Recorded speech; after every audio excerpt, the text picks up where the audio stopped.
नमस्कार, हर हर महादेव, जय भोलेनाथ। आपका स्वागत है आपके अपने YouTube चैनल पर जिसका नाम है हॉरर स्टोरी विद AK। मेरा नाम अनिल है।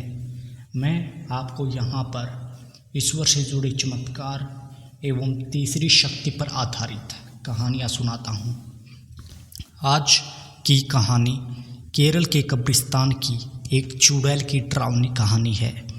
एक बार की बात है, केरल के एक छोटे से शहर में सुल्तान नामक एक डरावना कब्रिस्तान था।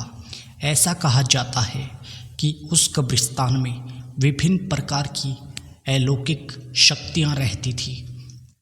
एक चांदनी रात को विल्ली, लूसी और रोहित, तीन दोस्त कब्रिस्तान के किनारे पर एकत्रित हुए। अचानक उनको कब्रिस्तान से भयानक फुसफुसाहट की आवाज़ सुनाई दी। आवाज़ कहाँ से आ रही है यह देखने के लिए वे हाथ में टॉर्च लेकर सावधानी से कब्रिस्तान के गेट के अंदर घुसते हैं।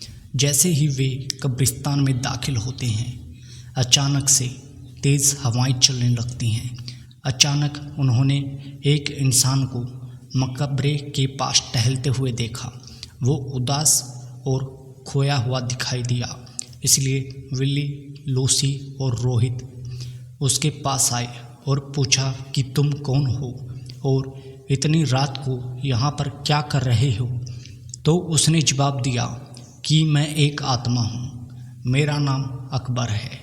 अकबर ने उन्हें उस भयानक अभिशाप के बारे में बताया जो इस कब्रिस्तान की सभी आत्माओं को परेशान करता था।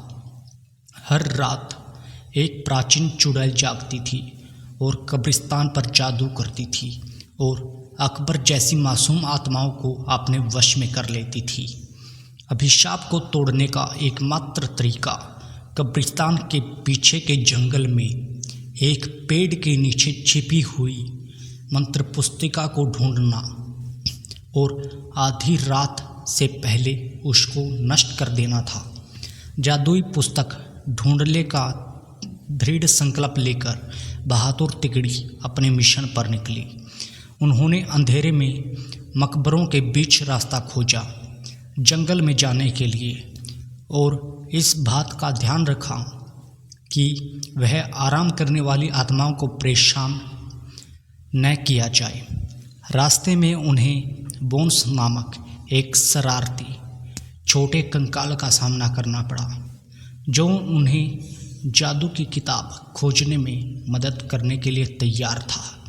वह कंकाल उन्हें एक पुराने आम के पेड़ के पास ले गई और कहा, इस पेड़ के पत्ते सब अपने पास रख लो। अगर ये पत्ता तुम्हारे पास रहेगा तो वह चुड़ैल तुम्हारा कुछ भी नहीं बिगाड़ सकती और ये पत्ता जादुई किताब हासिल करने में मदद करेगा। यह कहकर वह कंकाल वापस कब्रिस्तान की तरफ चला गया। आम के पत्ते को अपने हाथ में लेकर तीन दोस्त जादुई किताब ढूंढने लगे।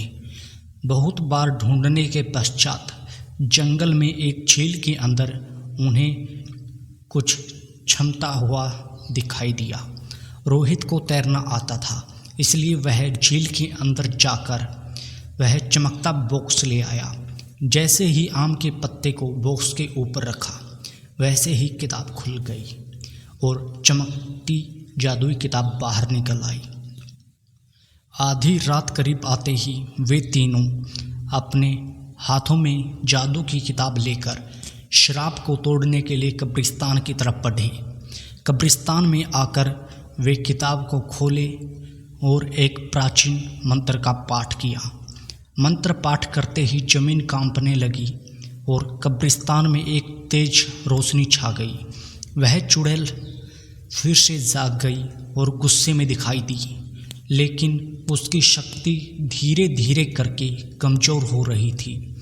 उसने विल्ली, लूसी और रोहित को जादुई किताब पढ़ने से रोकने के लिए अपनी जादुई शक्ति का प्रयोग किया, लेकिन उन तीनों पर उसकी शक्ति का कोई भी असर नहीं हुआ क्योंकि उन तीनों के हाथ में आम के पेड़ के पत्ते थे जो उनकी रक्षा कर रहे थे।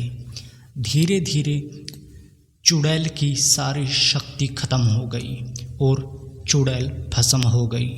इस तरह विल्ली, लोसी और रोहित ने कब्रिस्तान में फंसी आत्माओं को मुक्त किया और कब्रिस्तान में फिर से शांति छा गई।